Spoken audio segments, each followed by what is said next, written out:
Gold surges to new record highs in emerging market currencies. This is what's happened in recent days and is continuing indeed today. And we consider the ramifications of that and indeed whether gold will reach new record highs in dollars, euros, and pounds in the coming months and years.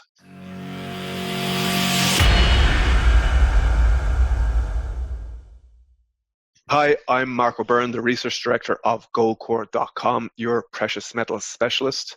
And today we look at one of the biggest stories in markets today, which is the crisis that we're seeing, and it is a crisis in emerging markets, emerging market economies, emerging market financial systems, and indeed their currencies. And basically their currencies, we looked at last week the collapse in the Venezuelan bolivar, and it was funny, some of the feedback we got was that, oh, well, Venezuela is unique and that wouldn't happen anywhere else. And now we see just in recent days the Argentinian peso has collapsed hugely, the Turkish lira, and many of these currencies are devaluing very, very sharply, both against the dollar, which has been the strongest currency in the world in recent weeks, but also devaluing versus gold. And gold has surged in these currencies, obviously.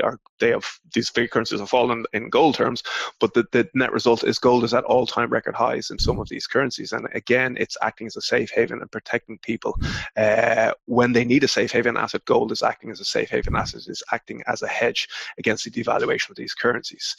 So it's very, very serious what's happening in these emerging market currencies, and the question is whether it creates contagion and it ultimately impacts on the wider markets and on the European markets. And I think we think it will, and it's a question of when rather than if. So just to look at the numbers, the Argentine peso is basically the worst performing currency in 2018. Sorry, so worst performing, I suppose, liquid, freely traded currency on the international foreign exchange markets, because the Venezuelan bolivar has actually it's pegged, and so there's no great point of looking at that in terms of freely traded currencies.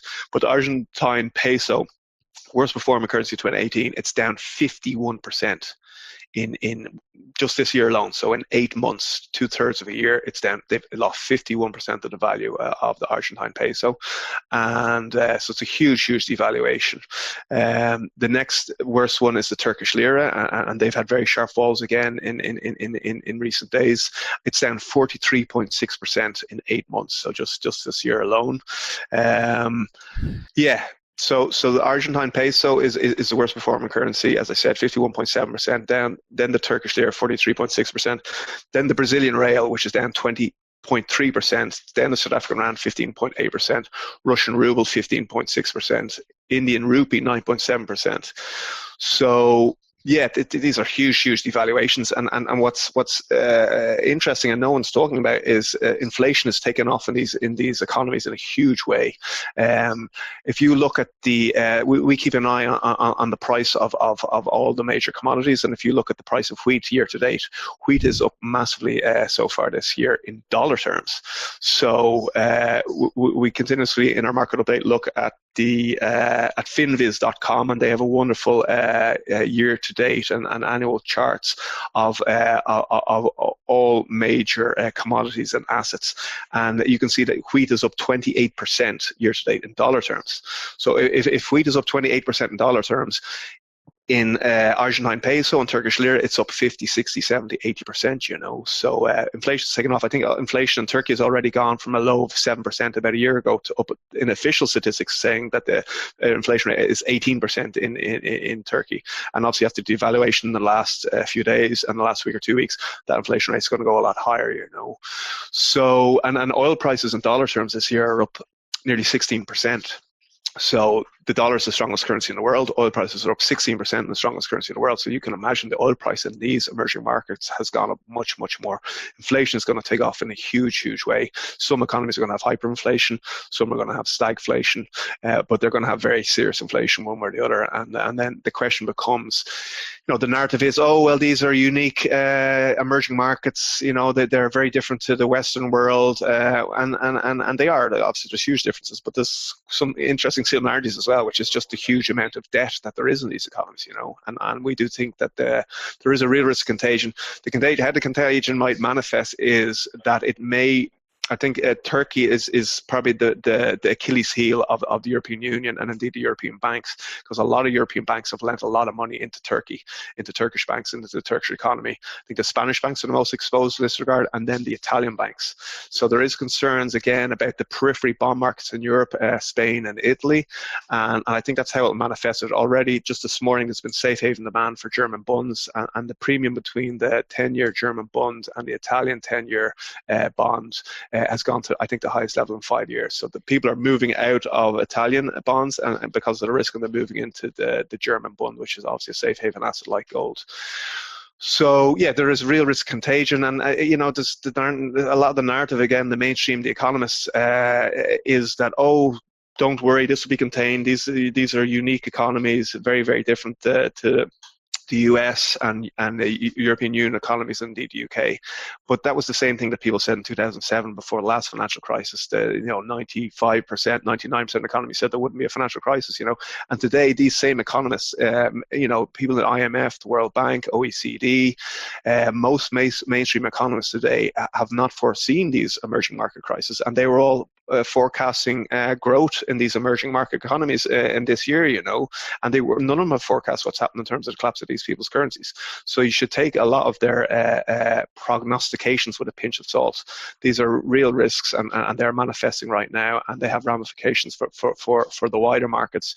And ultimately, I think it just speaks to all the focus right now is on gold in dollar terms and how it's performed quite poorly in the very short term. But gold is up over 15, 20 years. Gold is up between, I think it's about 7% per annum in dollar terms alone, So gold has massively outperformed the dollar over the long term, and it will continue to do so in the long term. And therefore, it's important to fade out the short-term noise regarding the recent weakness we've seen in the dollar, because it's very dollar-centric. We tend to look at a lot of these assets, particularly gold, solely in dollar terms, because the most commonly quoted price of gold is in dollar terms, particularly on the gold futures market. But ultimately, gold is traded in all currencies around the world, and gold is a hedge for people throughout the world. There's only 300 million people in the States. The majority of the planet live around the world, and these people are buying gold, and people who have bought gold in these countries are protecting their wealth again, and it's acting as an inflation hedge. So, yeah. Bottom line is there is a real risk that this creates contagion, and we think it quite possibly could well do in the coming months. So sorry to be a bearer of bad news. We're optimists by nature, and we're going to come through these things, but there are real risks there. It's important to acknowledge them and just take basic precautions in terms of I suppose a good time to rebalance your portfolio, reduce allocations to risk assets and increase allocations to safe haven assets, including gold, which is again acting as a safe haven for people in these economies. So to conclude, we believe that the safe haven bid for German bunds and that safe haven asset will be seen in the gold market in the coming months and indeed years because of these risks, and this how this emerging market crisis will most probably spread into Western markets. And we believe gold will hit new record highs in terms of euros, dollars, and pounds in the medium and long term. And it's not again that gold is going higher per se; it's more that these currencies are going to devalue versus gold. So yeah, thanks for your time. You can follow us on all the usual channels and subscribe to our YouTube channel, and you can subscribe for our market updates on goldcore.com. Thanks for your time. Take care. Bye-bye.